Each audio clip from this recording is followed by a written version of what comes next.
Bonjour, bienvenue à toi dans cette nouvelle vidéo. Aujourd'hui, je vais te partager mon premier layer cake. Je te rassure, je ne me suis pas transformée en pâtissière, ça va pas être un tuto de comment faire un layer cake, etc. J'ai quelque chose en fait à te partager de très important, en fait, c'est-à-dire que à la base, je ne suis pas une grande cuisinière, je ne suis pas une grande pâtissière, mais je suis très gourmande.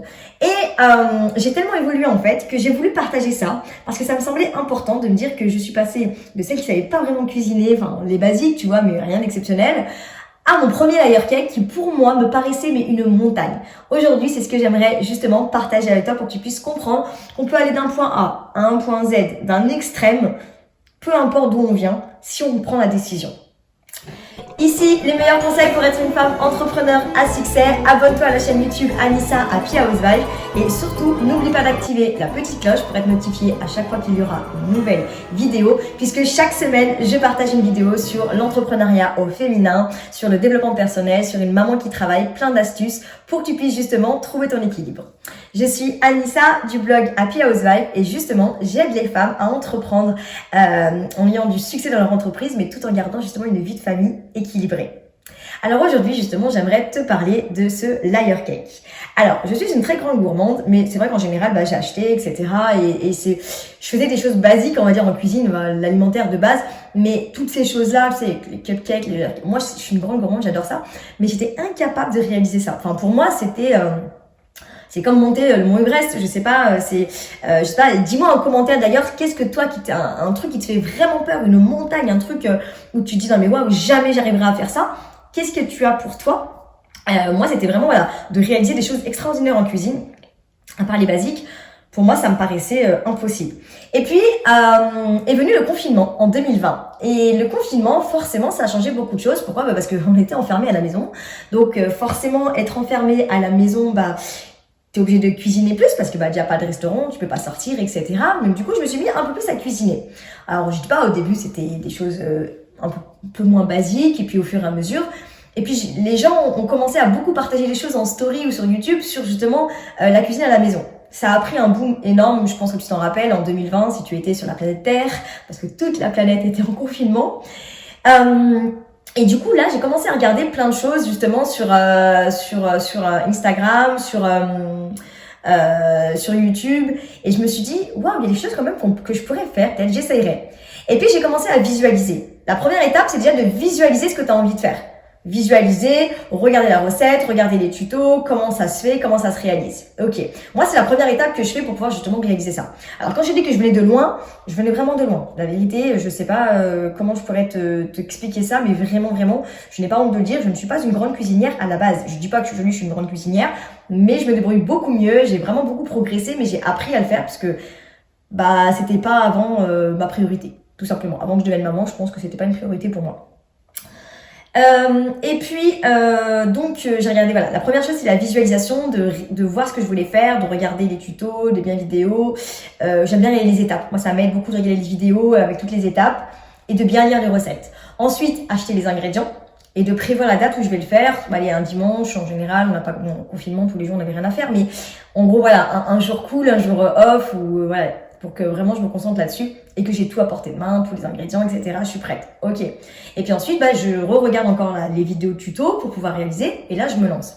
Et en fait, quand j'ai commencé à faire ça pendant le confinement, je me suis dit, waouh! Mais en fait, tout ce qu'on peut faire si on s'en donne les moyens, c'est un truc de fou.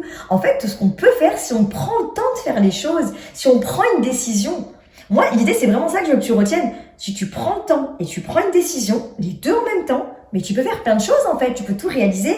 Sauf que on prend pas le temps, des fois on est pris dans le quotidien, on est pris dans le rush, etc. Et puis on se dit mais non mais je peux pas. Mais en fait c'est pas qu'on peut pas, c'est qu'on prend pas le temps de faire les choses, on prend pas la décision de faire les choses. C'est ça qui est méga important en fait, en réalité. C'est vraiment le fait de se dire j'ai pas pris le temps et pas pris la décision. Clairement je t'assure en fait, essaye d'imaginer qu'est-ce que tu as envie de faire qui te paraît mais dingue fou, réalisable, mais en fait qui te paraît que tu as peur. Trop dur à réaliser parce que tu as peur, tu vois, pas le truc irréalisable, genre si tu me dis aller sur Mars, soyons réalisables, mais des choses réalisables mais qui te fait flipper, qui te fait peur et que tu dis non mais je peux pas faire ça, c'est impossible, moi comme ça je peux faire ça. Et écris-le et dis-toi, projette-toi comment tu peux le faire. Et en fait, ensuite quand tu suis toutes ces étapes que je viens de te citer, donc visualiser, regarder les vidéos tutoriels, etc., les étapes, préparer la préparation, donc moi c'était les ingrédients, définir la date, quand est-ce que je vais le faire, me mettre en condition, me mettre dans le bon environnement, en fait c'est de mettre dans le bon environnement, et ensuite réaliser la chose. Voir les tutos et réaliser la chose. Et en réalité, quand on segmente comme ça, mais c'est réalisable. Donc moi qui savais juste faire des choses basiques, des gratins, des pâtes, faire cuire des œufs, j'adore les omelettes, des choses comme ça, ces choses-là, c'était tout basique. Enfin, tu vois, je sais faire des choses basiques, mais vraiment, des lasagnes, des choses très simples. Mais des gâteaux, à part les gâteaux simples, des layer cakes, des cupcakes, des choses de ouf, c'était pas pour moi à la base. Et donc là, quand j'ai pris la décision de réaliser mon premier layer cake, parce que je suis une gourmande et que voilà, c'est bien aussi de savoir ce qu'on mange, etc. Et je suis de plus en plus dans le truc de pas faire les goûters, pas acheter les goûters, mais plutôt de les faire pour les enfants. Je me suis dit, un layer cake pour un anniversaire, ça peut être bien de le faire. Tu sais ce que tu mets dedans. Bon, en plus, à 6-7 € la part, ça commence à chiffrer assez rapidement quand tu fais des grands anniversaires. Ou même pour son plaisir perso de savoir faire, en fait. Au-delà de ça. Et savoir surtout ce qu'il y a dedans. On est vraiment, moi je suis vraiment dans plus en plus avec les enfants, de vraiment savoir ce qu'on mange concrètement et de pouvoir apprendre à le faire pour pouvoir le réaliser, et aussi leur apprendre que quand on veut faire quelque chose, on peut apprendre à le faire et le réaliser. Et même mon fils d'ailleurs, quand il a vu ce layer cake, il m'a dit, mais maman, c'est toi qui as fait ça? C'était tellement énorme. Il a 5 ans mon fils, j'ai dit ouais, c'est moi qui ai fait ça. Et j'ai été étape par étape. Donc en gros, dans ce gâteau, c'est quoi? Je suis pas là pour donner des conseils culinaires, je suis vraiment là pour te montrer que on peut réaliser des choses. Et pour moi, c'était la grande étape ultime, c'était le layer cake au Nutella.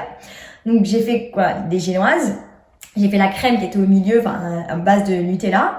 Ensuite, créer la chantilly, la crème qui va être mise au-dessus.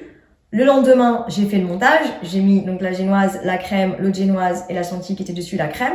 Fait un peu de déco, je l'ai mis au frais et basta. Tu vas me dire, ouais, c'est tout, c'est simple. Ouais, non, mais c'est vraiment simple. Je le schématise, bien sûr. Bon, il faut suivre les étapes des ingrédients, à ce qu'il faut mettre. Mais finalement, voilà le gâteau que j'ai fait. Voilà le layer cake que j'ai fait. Mais c'est un truc de fou quand tu sais que je ne savais pas avant faire des trucs de dingue. J'ai fait ce layer cake là. Donc moi, c'est une belle fierté, une belle réussite de me dire, j'ai réussi à réaliser ça. Et ça, je t'assure que si moi j'ai réussi à faire ça, c'est encore plus, je le savais, mais quand j'ai réalisé ça, je me suis dit, mais ouais, c'est ça. Je me suis dit, mais en fait, on peut réaliser ce qu'on a envie de réaliser si on prend le temps et on prend la bonne décision dans le bon timing et qu'on se met vraiment dans les conditions. Prends le temps, prends la bonne décision et avance vers ton projet. C'est exactement ça que je vais te partager aujourd'hui. En fait, c'est pas le tuto du layer cake de dire voilà, je suis pas. Il y a plein de chaînes de cuisine sur YouTube, je t'invite à les regarder. Et elles expliquent très très bien comment faire. Si moi j'ai réalisé à le faire, franchement, tu peux aussi le faire. Alors, ça peut être le layer cake, ça peut être la cuisine, ça peut être autre chose. Ça peut être monter ton projet professionnel, démarrer ton entreprise, déménager là où tu as envie d'aller dans la ville que tu veux, quelque chose qui te fait peur. N'hésite pas franchement à visualiser qu'est-ce qui te fait peur et te mettre en condition pour aller jusqu'au bout de ce projet-là, parce qu'on peut vraiment, vraiment réaliser ce qu'on a envie de réaliser si on s'en donne les moyens. C'est vraiment ce que je voulais te partager aujourd'hui. Et d'ailleurs, je te partage encore plein d'autres conseils et astuces sur mon compte Instagram, Anissa Happy House Vibe. N'hésite pas à les regarder, je te laisse t'abonner, venir me rejoindre sur Instagram et du coup regarder un petit peu toute cette vie d'entrepreneur, parce que vraiment, je le partage tous les jours au quotidien, qu'on peut vraiment réaliser ce qu'on a envie. Bien sûr que ça demande du temps, de la régularité, du travail, il n'y a rien qui tombe du ciel, mais on peut aller chercher ce qu'on souhaite, les objectifs professionnels ou personnels, si on prend la décision et qu'on s'en donne les moyens. Voilà pour cette vidéo, j'espère que ça t'aura plu. N'hésite pas à mettre un petit like, partager, abonne-toi à la chaîne YouTube Anissa Happy House Vibe, ça me donne énormément de force justement pour pouvoir développer cette chaîne YouTube qui me tient vraiment à cœur. Et je te dis à bientôt pour la prochaine vidéo.